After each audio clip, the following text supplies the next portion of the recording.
Hey, yes you, don't scroll, not now, I know exactly what you're doing. You told yourself you'd just watch one more video, then you'd finally get started. But we both know how that story goes, right? Later turns into never, and what started as a quick break becomes another wasted hour. Another day of telling yourself tomorrow will be different. But what if I told you that in just 10 minutes I found a way to break that cycle? I used to think I just needed more motivation, that if I waited long enough, the energy to start would magically appear. But instead, I kept falling into the same trap, convincing myself that I'd do it later, that tomorrow would feel different, and that somehow I'd be more ready. But the truth is, procrastination doesn't go away on its own. It grows. It feeds off your silence, your fear, and your guilt. And every time I put something off, I wasn't just wasting time. I was building a wall between me and the life I actually wanted. There was a point where I felt stuck every single day, like I was carrying 1,000 open tabs in my head, none of them fully closed, all of them quietly draining my energy. And then one morning, after staring at my to-do list for hours and getting nowhere, I did something different. I gave myself just 10 minutes, not to finish everything, not to be perfect, just to start. What happened next completely changed the way I work, and more importantly, how I feel about my goals. In this video, I'm going to show you exactly what I did, step by step, to finally destroy procrastination without relying on motivation, and how you can do the same. No fluff, no overcomplicated hacks, just one simple process that works, even when you feel stuck. Let's get into it. Procrastination is often misunderstood. Most people think it's a character flaw, a sign of being lazy, unmotivated, or irresponsible. But the truth is far more complex. Procrastination isn't about being lazy. It's about avoiding discomfort. See, your brain is wired for one thing: survival. And anything that feels unfamiliar, overwhelming, uncertain, or emotionally risky, your brain interprets as a threat. Even if you're just trying to write an email, launch a project, or clean your space, if the task triggers anxiety, perfectionism, fear of judgment, or self-doubt, your brain tries to protect you by pushing it away. It tells you, let's not deal with this now. Let's scroll. Let's get a snack. Let's do literally anything else. And suddenly, you're stuck. What I realized is that every time I procrastinated, I wasn't being lazy. I was being self-protective. I was avoiding the discomfort of starting. I was avoiding the weight of responsibility. And most of all, I was avoiding the fear of not being good enough. Let's break that down. Some tasks trigger a fear of failure. What if I try and mess it up? What if people see me fail? So instead of facing that discomfort, we delay. Because not starting feels safer than failing. Other times it's the fear of success. That might sound strange, but think about it. What happens if this works? What if things change too fast? Will I be able to keep up? There's also the fear of judgment. When your identity is tied to being capable, productive, or perfect, starting something new can feel threatening. What if you're exposed as not being as good as people think, and sometimes the task just feels massive, so big that you can't see where to begin? So your brain tells you, we'll figure it out later. But later never comes. And every time you delay, the task grows in your mind. It becomes heavier, more intimidating, and more emotionally loaded. I had to face a difficult truth. Procrastination was costing me more than just time. It was costing me confidence. It was keeping me stuck in loops of guilt and frustration. It was quietly sabotaging the life I was trying to build. So I started asking myself better questions. Not, why can't I just do this? But instead, what am I afraid will happen if I start? What emotion am I trying to avoid right now? What story am I telling myself that's keeping me paralyzed? Sometimes, just asking the right question is enough to shift everything. Because when you name the fear, it loses its grip. I realized I didn't need more motivation. I needed clarity. Clarity about why I was stuck. Clarity about what I was really feeling. And clarity about what starting actually meant. And that's when something clicked. If procrastination was a reaction to emotional discomfort, then the solution wasn't to push harder. It was to lower the emotional resistance. That's why in the next step I didn't try to fix everything at once. I didn't set huge goals. I didn't force myself to be productive for hours. I just made the task smaller. So small that my brain had no excuse to resist it. But we'll get to that in a moment. Before we move on, I want you to pause and ask yourself, what's one thing you've been avoiding? And more importantly, why? Not the surface-level excuse, but the real emotional root beneath it. Is it fear of starting, fear of failing, fear of being judged? Or maybe just the discomfort of not being perfect? Whatever it is, recognize it without judgment, because that's the first step toward change. You can't rewire what you're not willing to see. And once I saw it clearly, I stopped blaming myself. I stopped calling myself lazy, and I started building a system that actually worked with my mind, not against it. That's how I began to destroy procrastination. And in the next part, I'll show you the first real strategy I used to break the cycle. In just 10 minutes, let's keep going. Once I understood that procrastination wasn't about laziness, but about emotional resistance, I stopped trying to fight it head-on. Instead, I decided to work around it, and what I found was surprisingly simple, but it changed everything. Gave myself just 10 minutes, not 10 minutes to finish the whole task, not 10 minutes to get it perfect, just 10 minutes to begin, no pressure attached. It sounds almost too simple, right? But here's what actually happens when you do this. When you tell your brain, we're only doing this for 10 minutes, you remove the threat. You take away the pressure, the perfectionism, the fear of the unknown. 10 minutes feels safe. It feels doable. And that's exactly what the brain needs to stop resisting. So that day, I sat at my desk with a task I'd been avoiding for weeks. I set a timer for 10 minutes and I told myself, I'm just going to work on this until the timer goes off. No goals, no expectations. And something wild happened. The moment I started, the tension eased. What felt huge became manageable. The anxiety. It didn't vanish completely, but it wasn't in control anymore. By minute 3, I was focused. By minute 7, I didn't want to stop. And when the timer beeped, I kept going, because once momentum kicks in, you realize that starting was always the hardest part. We wait around for motivation. We scroll through content hoping to feel inspired. But inspiration is not the trigger. Action is.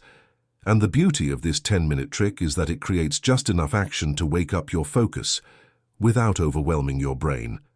Think about it like this. If someone told you to run 10 miles right now, you'd probably hesitate. But if they said, just put on your shoes and walk to the end of the block, you'd do it.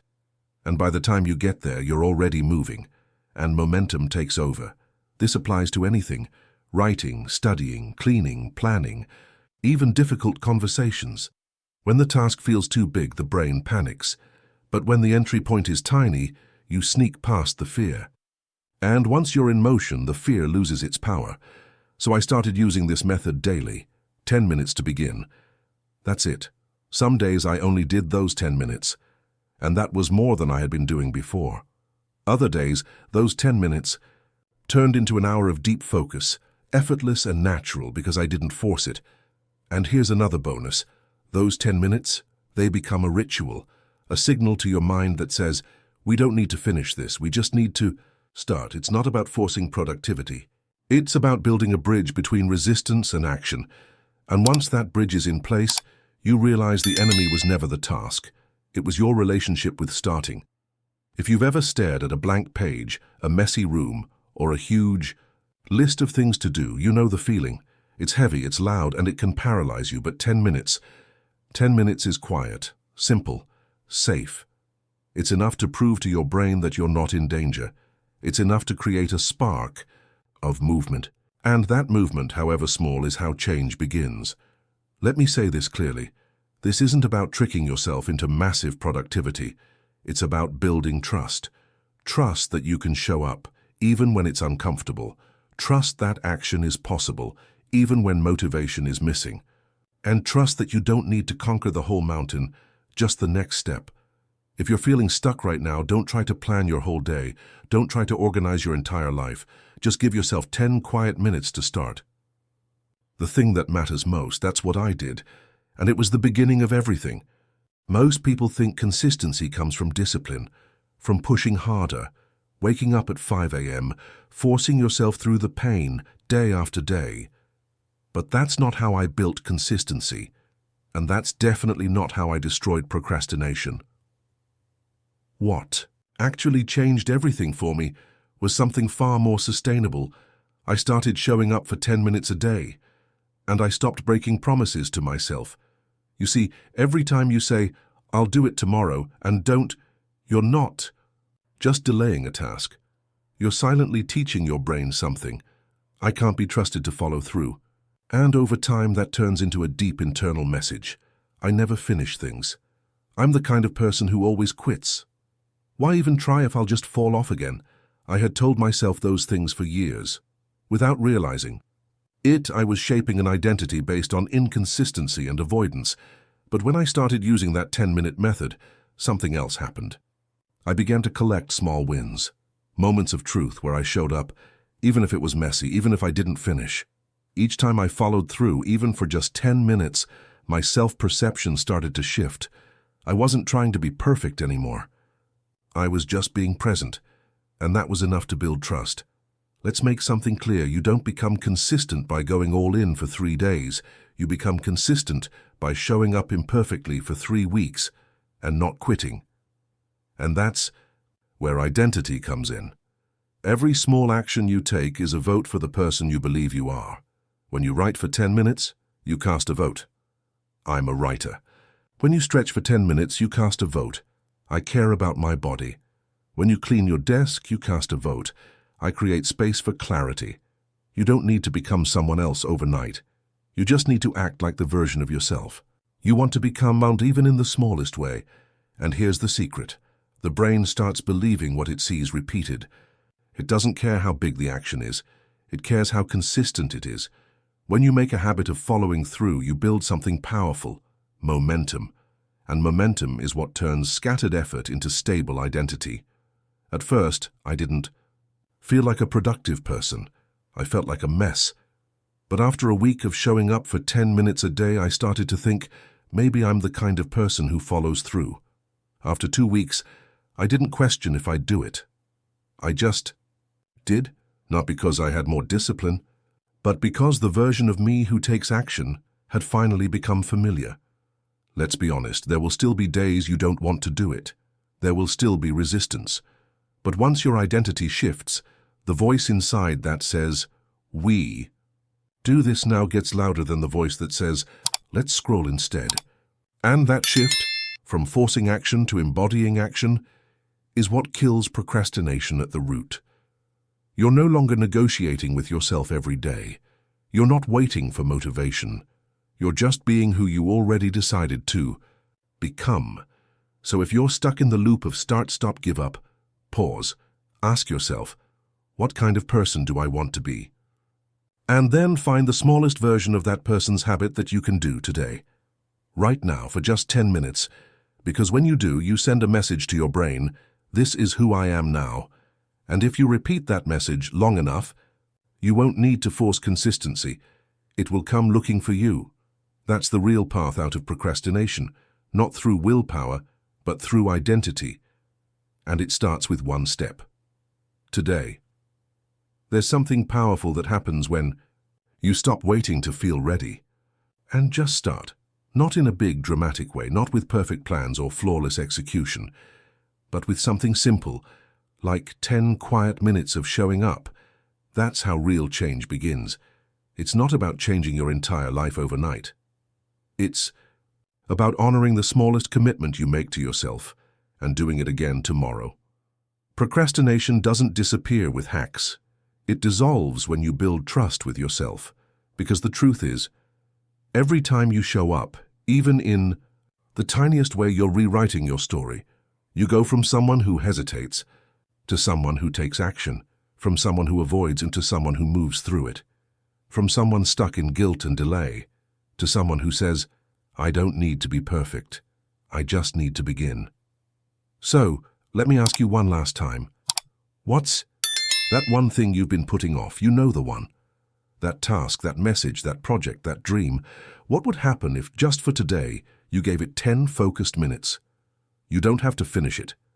You just have to start. Because once you start, everything changes. The fog clears, the tension lifts, and suddenly what felt impossible becomes just another step forward. And the more steps you take, the more you realize you were never stuck, you were just paused. So here's your challenge. Don't save this video for later. Don't just scroll away. Pick one thing, set a 10-minute timer, and move. Because your future self, the one with clarity, confidence, and freedom, they're not waiting for tomorrow. They're waiting for you to start now.